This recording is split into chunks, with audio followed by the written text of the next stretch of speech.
मुल्क में कई रियासतों में कोविड-19 के मामला देखने को मिल रहे हैं और इसकी वजह से कुछ लोगों की मौत भी वाक़ हुई है। इस बीच वज़ीर तालीम और सेहत सकीना मसूद का कहना है कि जम्मू कश्मीर में फ़िलहाल कोविड का कोई मामला सामने नहीं आया, ताहम लोगों को एहतियात बरतने की ज़रूरत है।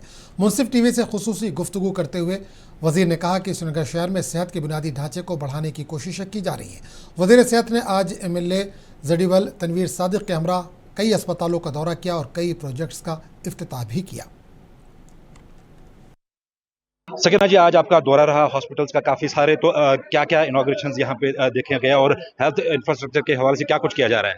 यहाँ कुछ लैब जो सरकार ने इस दौरान, जब से उमर अब्दुल्ला साहब की सरकार बनी है, हम चाहते हैं कि हेल्थ सेक्टर को ज़्यादा से ज़्यादा तवज्जो मिल पाए और लोगों की जो मुश्किलें हैं, जो परेशानियां हैं, बाहर जाना पड़ता है, प्राइवेट में इलाज करवाना पड़ता है, हम चाहते हैं यहाँ पे वो फैसिलिटीज़ उनको अवेलेबल हो। जैसे आज जहाँ हम खड़े हैं इस हॉस्पिटल में, हमने कई लैब आज इनाग्रेट किए जिसमें टेस्ट हो सकता है, जो टेस्ट बाहर भेजना पड़ता था GMC में या सिक्किम्स में, वो अब यहाँ पे होगा। इसी के अलावा जैसे हार्ट का टेस्ट होता है, ECG, आज हमने यहाँ EEG जो ब्रेन का टेस्ट होता है वो भी यहाँ कहीं नहीं होता है, लेकिन आज से वो यहाँ शुरू हो जाएगा। और आपको पता है इस हॉस्पिटल की बुनियाद जो है वो जब उमर अब्दुल्ला साहब पहले चीफ मिनिस्टर साहब थे, वो अली मोहम्मद सागर साहब जो यहाँ के MLA रह चुके हैं पहले, उन्होंने भी काफ़ी इसमें जो है अपना कंट्रीब्यूशन दिया हुआ है।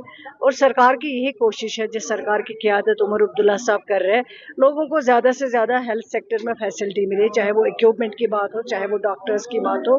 जो लोगों से उम्मीदें हैं इस सरकार से, वो उम्मीदें पूरी हो सकें। मैम, कोविड है इंडिया में, कुछ यहाँ पे अलर्ट्स या प्रिकॉशंस के लिए हवाले से बात करना नहीं, चाहिए। देखिए कोविड का तो आपने भी सुना होगा कि कोविड जो है कुछ जगह पे कुछ रिपोर्ट्स आई हुई है, लेकिन यहाँ ऐसा कुछ भी नहीं है। लेकिन प्रिकॉशंस तो लेना पड़ेगा। वो चाहिए कि जितना भी पॉसिबल हो सके एहतियात करें, बाकी घबराने वाली बात नहीं है।